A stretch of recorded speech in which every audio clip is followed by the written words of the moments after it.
Assalamualaikum warahmatullahi wabarakatuh. Perkenalkan, nama saya Muhammad Raffi Aliansyah dari kelas 11 IPS 4. Di sini saya akan menjelaskan tentang peristiwa Rengas Dengklok. Penyebab peristiwa Rengas Dengklok adalah perbedaan pandangan tentang pelaksanaan waktu terjadinya proklamasi antara golongan tua dan golongan muda. Perbedaan paham tentang waktu pengumuman proklamasi kemerdekaan Indonesia ini menyebabkan ketegangan antara golongan tua dan golongan muda. Ketegangan tersebut bermula dari berita kekalahan Jepang pada Sekutu pada tanggal 15 Agustus 1945.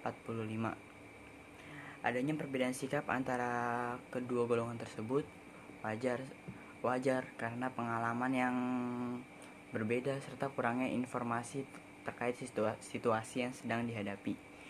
Informasi perkembangan Perang Dunia II, khususnya Perang Asia Timur, sedikit yang masuk ke Indonesia karena ketatnya sensor pemerintah militer Jepang. Pemerintah Jepang ingin dengan tegas melarang penduduk Indonesia mendengarkan radio luar negeri. Berkat para pemuda terutama yang bekerja di kantor berita Jepang, akhirnya dapat diketahui informasi pidato Kaisar Hirohito tentang penyerahan tanpa syarat kepada Sekutu. Sultan Syahrir yang mendengar berita kekalahan Jepang tersebut langsung mendesak Soekarno dan Hatta untuk segera melaksanakan proklamasi kemerdekaan tanpa perlu menunggu izin Jepang. Ketika Soekarno, Muhammad Hatta dan Rajiman Weddiodiningrat kembali dari pertemuan dengan Jenderal Besar Terauchi di Dalat Saigon, Vietnam Selatan, Sultan Syahrir meyakinkan Hatta bahwa Jepang menyerah tanpa syarat. Akan tetapi Hatta tidak dapat memenuhi permintaan tersebut karena pengumuman proklamasi kemerdekaan Indonesia harus melalui persetujuan PPKI terlebih dahulu. Hatta mengajak Sultan Syahrir ke rumah Soekarno untuk menyampaikan berita kekalahan Jepang. Sama dengan Hatta, Soekarno belum bisa menerima maksud Sultan Syahrir karena proklamasi kemerdekaan Republik Indonesia tidak mungkin dilaksanakan tanpa PPKI. Terlebih, Soekarno belum yakin soal berita kekalahan Jepang karena beliau baru saja bertemu dengan Jenderal Besar Terauchi di Dalat Saigon. Tidak puas dengan jawaban Soekarno dan Hatta, golongan muda akhirnya mengadakan rapat di ruang lembaga bakteriologi di Penggagasan Timur, Jakarta pada tanggal 15 Agustus 1945 jam 8 malam. Rapat dihadiri oleh Khairul Saleh, Johannur Kusnandar Subadjo, Margono, Wikana, dan Alamsyah.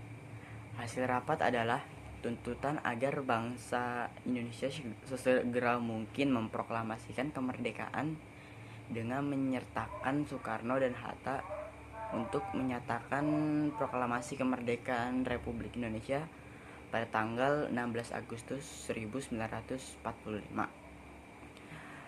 Pada jam 10 malam, Wikana dan Darwis menuju kediaman Soekarno di Jalan Penggagasan Timur nomor 56 Jakarta untuk menyampaikan tuntutan golongan muda.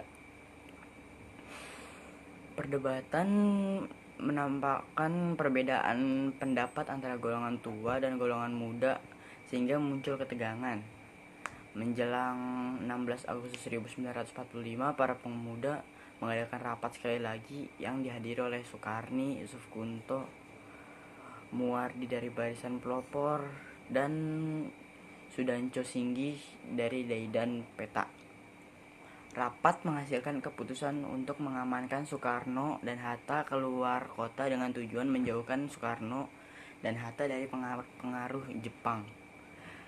Dengan dukungan perlengkapan tentara Peta pada 16 Agustus 1945 jam 4.30 pagi atau sehabis subuh, Soekarno dan Hatta dibawa ke Rengas Dengklok. Rengas Dengklok adalah desa di Kecamatan Rengas Dengklok, Kabupaten Karawang, sekitar 60 km sebelah timur Jakarta. Lokasi ini dipilih karena letaknya strategis dan dekat dengan peta.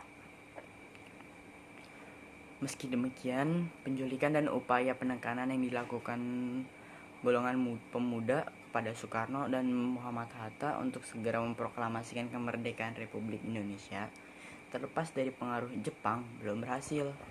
Salah satu tokoh golongan tua, yakni Ahmad Subarjo, mencari keberadaan Soekarno dan Hatta, sebab akan segera diadakan sidang PPKI pada tanggal 16 Agustus 1945.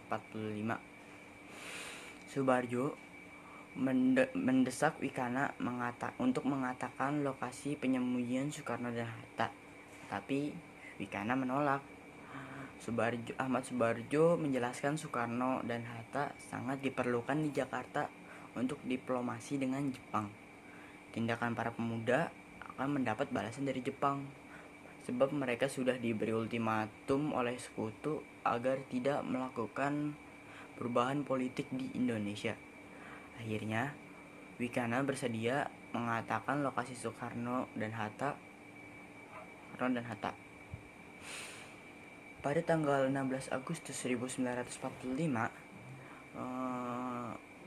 Ahmad Subarjo diantar ke Rengas Dengklok oleh beberapa pemuda, sehingga Soekarno dan Hatta tiba di Jakarta pada jam 20 atau jam 8 malam. Sekembalinya Soekarno dari Rengas Dengklok ke Jakarta, Soekarno mendatangi rumah Mayor Jenderal Nishimura untuk menyatakan keinginan PPKI bersidang malam itu juga. Hatta mengatakan pada Mayor Jenderal Nishimura bahwa rakyat Indonesia sudah mengetahui berita kekalahan Jepang. Nishimura menolak tegas rencana sidang PPKI tersebut. Hal itu terkait instruksi markas besar tentara Jepang di daerah selatan yang berkedudukan di Saigon. Instruksi tersebut adalah dilarang adanya perubahan status di Indonesia berkaitan dengan perjanjian antara pemerintah Jepang dan pihak pemenang Perang Pasifik, yaitu Sekutu. Larangan perubahan status di Indonesia berarti pemerintah Jepang tidak membenarkan terjadinya proklamasi kemerdekaan, karena proklamasi kemerdekaan akan melahirkan negara Indonesia yang merdeka. Itu berarti mengubah status Indonesia. Lalu ketiga tokoh Indonesia tersebut bersepakat bahwa Jepang tidak dapat diharapkan lagi. Mereka juga memutuskan bahwa kemerdekaan Republik Indonesia harus segera dirancang secepatnya. Dengan marah, Hatta menjelaskan bahwa apapun yang akan terjadi di Indonesia tetap pada pendirian semula untuk segera memproklamasikan kemerdekaan. Maka sidang PPKI dimulai di rumah Laksamana Maeda pada 16 Agustus 1945 bertujuan untuk mempersiapkan proklamasi kemerdekaan Indonesia. Anggota PPKI yang menginap di Hotel Des Indes segera dikawal oleh Soekarni dan kawan-kawan menuju rumah Laksamana Maeda. Lokasi sidang PPKI di rumah Laksamana Maeda karena mempunyai hubungan baik dengan para tokoh di Indonesia, terutama Ahmad Subarjo. Selain itu, Laksamana Maeda adalah kepala perwakilan Angkatan Laut Jepang. Sebagai kepala perwakilan Angkatan Laut Jepang, Laksamana Maeda punya kekebalan hukum terhadap Angkatan Darat Jepang, sehingga tidak berani Angkatan Darat Jepang bertindak sewenang-wenang terhadap Laksamana Maeda, dan ia juga menjamin keselamatan mereka. Perumusan naskah teks proklamasi dilakukan di ruang makan Laksamana Maeda oleh tiga tokoh, yakni Soekarno, Muhammad Hatta, dan Ahmad Subarjo. Mereka bertiga menyumbangkan pemikiran secara lisan.